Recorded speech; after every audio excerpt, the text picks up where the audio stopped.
اعوذ باللہ من الشیطان الرجیم، بسم اللہ الرحمن الرحیم۔ سورہ کہف کا درس ہے اور آیات ہیں 60 سے لے کے 64 تک، اور گزشتہ درس میں ہم نے آیت نمبر 60 پہ کافی تفصیل سے بات کی تھی، خاص طور پہ مجمع البحرین پہ اور موسیٰ علیہ السلام کی جانے پہ اور ان کے سفر پہ۔ اور اس سے پہلے کہ ہم اگلی آیات پہ جائیں، ان میں مزید ایک چھوٹی سی بات میں بتانا چاہوں گا آیت نمبر 60 سے۔ وَإِذْ قَالَ مُوسَى لِفَتَاهُ لَا أَبْرَحُ حَتَّى أَبْلَغَ مَجْمَعَ الْبَحْرَيْنِ أَوْ أَمْضِيَ حُقُبًا۔ موسیٰ علیہ السلام کہتے ہیں اپنے نوجوان ساتھی سے، جو کہ ان کا شاگرد بھی ہے اور جو کہ احادیث کے لحاظ سے ابی ابن کعب کی حدیث ہے، جو صحیح بخاری، صحیح مسلم اور صحیح ترمذی میں بیان کی گئی ہے، اس کے لحاظ سے ان کا نام ہے یوشع بن نون، جن کو بائبل میں جوشوا کہتے ہیں۔ تو ان سے کہتے ہیں کہ میں اس سفر پہ چلتا رہوں گا جب تک کہ ہم وہاں نہیں پہنچ جاتے جہاں دو پانیوں کے بہت بڑے ذخیرے ملتے ہیں، مجمع البحرین او امضی حقبہ، چاہے اس میں سالوں گزر جائیں۔ عقبہ کا مطلب ہے ڈیکیڈز، 10 20 30 40 سال گزر جائیں۔ تو یہ موسیٰ علیہ السلام کی کمٹمنٹ کو شو کرتا ہے۔ اور اس آیت میں ایک اہم بات جاننے کی یہ ہے کہ اب اللہ تعالیٰ کے حکم سے یا اللہ کی رضا کے لیے یا اللہ تعالیٰ بھی یقین کر کے آپ کسی کام کے لیے نکلیں، وہ آپ کا ذاتی کام ہوگا، اللہ تعالیٰ کو آپ کے کاموں کی ضرورت نہیں ہے۔ موسیٰ علیہ السلام یہاں نکلے ہیں ایک سفر پہ جس پہ ان کا مقصد ہے جا کے ایک ایسے شخص سے ملنا جس کے پاس وہ علم ہے جو ان کے پاس نہیں، اور اس سے علم حاصل کرنا جس میں فائدہ موسیٰ علیہ السلام کا ہے۔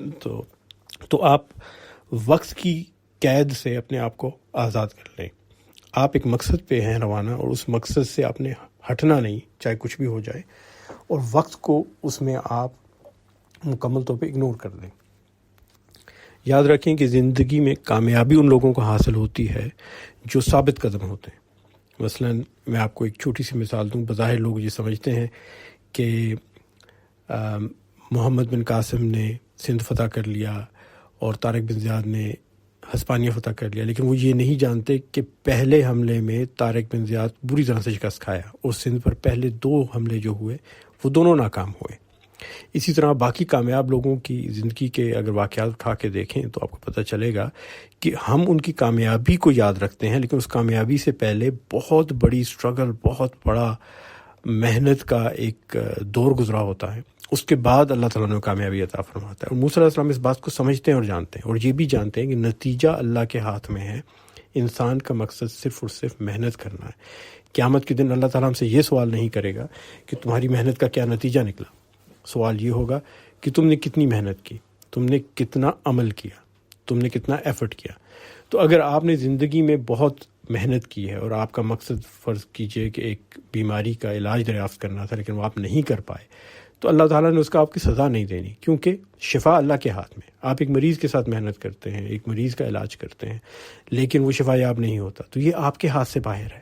ہاں، اگر محنت میں کوتاہی ہوئی ہے تو اس پہ اللہ آپ کو پکڑے گا، چاہے کہ مریض شفا یاب ہو جائے، لیکن آپ نے محنت میں کوتاہی کی تو آپ اور میں، ہم اللہ کے ہاں جواب دہ ہیں اس بات پہ۔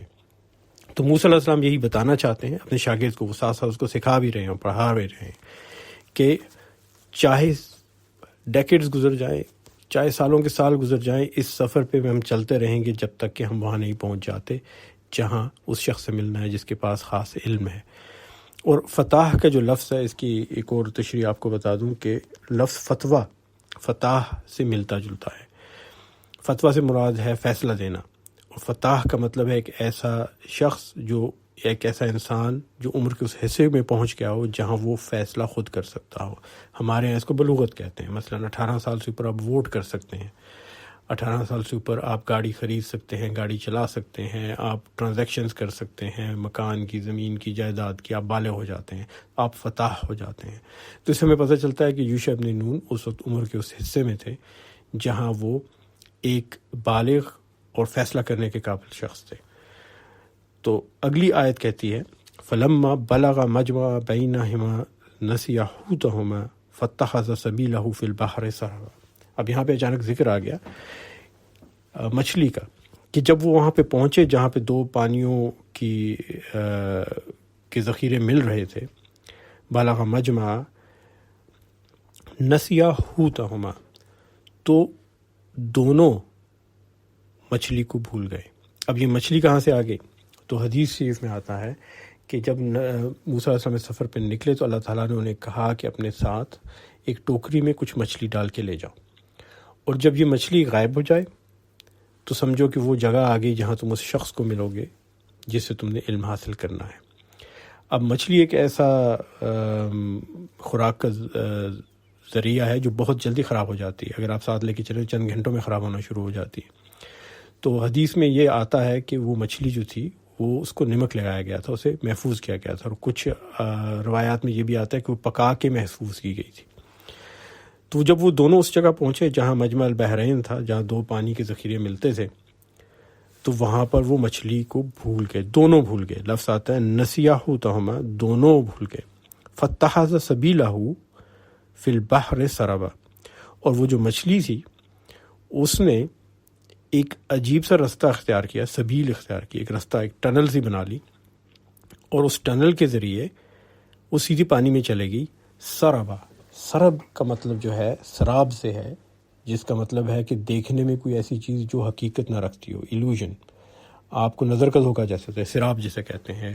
صحرا میں آپ کو پانی اور درخت نظر آتے ہیں لیکن آپ قریب جائیں تو وہ نہیں ہوتے۔ تو وہ ایسا لگا جیسے بالکل ایک سراب ہو، وہ سارا واقعہ یوں نظر آیا کہ مچھلی کا نکلنا اور ٹنل بنانا جانا ایک سراب کی طرح، اور سراب کے سائڈ پہ، ایجز پہ آپ کو محسوس ہوتا ہے جس طرح کہ کوئی ویوز اٹھ رہی ہوں، جیسے کوئی شعائیں اٹھ رہی ہوں۔ وہ کلیئر ایجز نہیں ہوتے، آپ کی حقیقت میں جو چیز آپ دیکھتے ہو بالکل کلیئر ہوتی ہے، اس کے کلیئر کٹ ڈیمارکیشن اور ایجز ہوتے ہیں، لیکن سراب کی خاص بات یہ ہے کہ اس کے ایج پہ آپ کی جو ویژن ہوتی ہے، جو آپ کو نظر آ رہا ہوتا ہے، وہ سب دھندلا دھندلا ہو جاتا ہے۔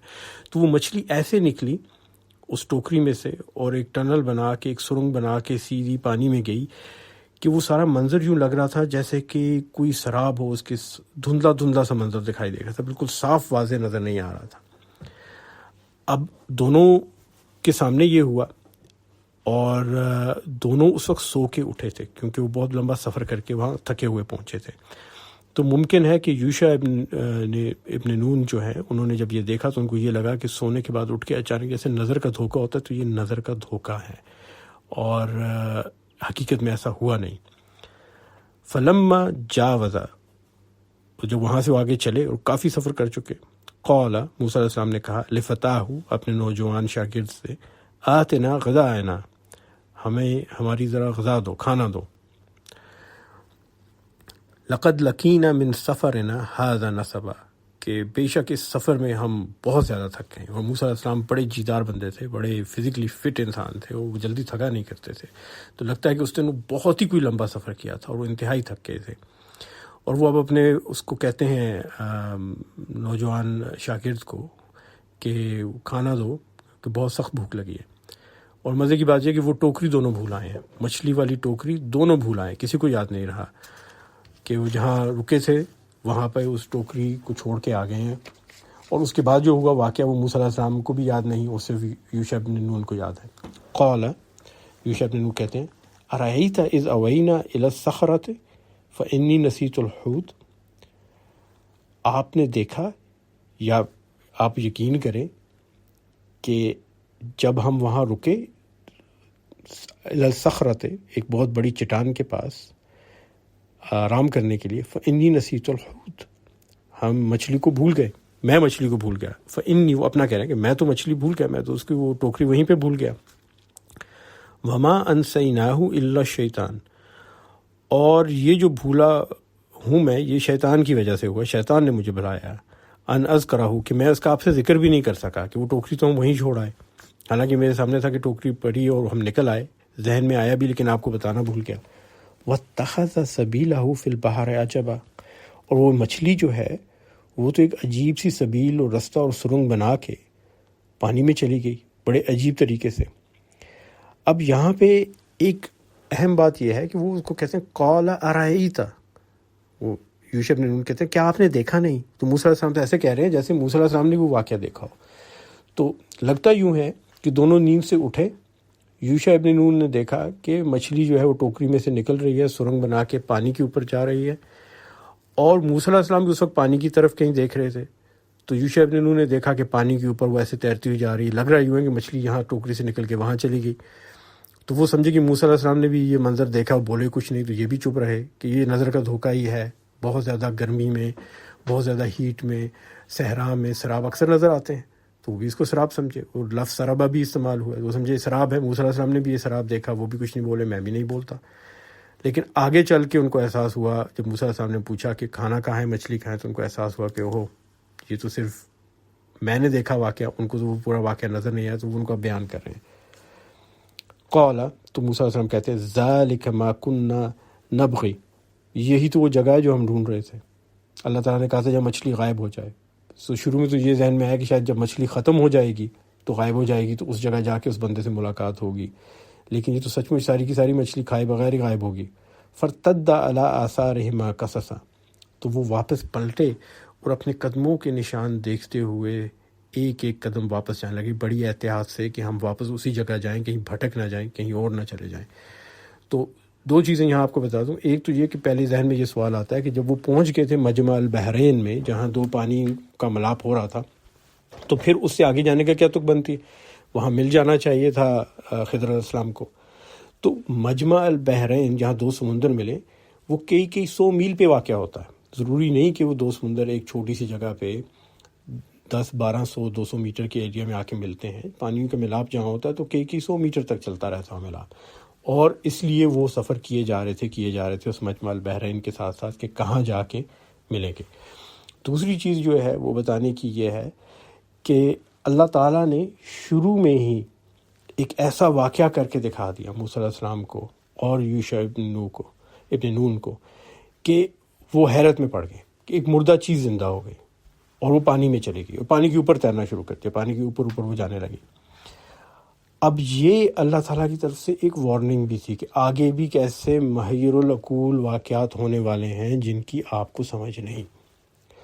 اور یہ ہے اللہ تعالیٰ کا سبق تمام انسانوں کے لیے کہ کئی دفعہ ایسی چیزیں ہوں گی جن کو تم سمجھ نہیں پاؤ گے، کیونکہ انسان کی سوچنے سمجھنے کی صلاحیت محدود ہے.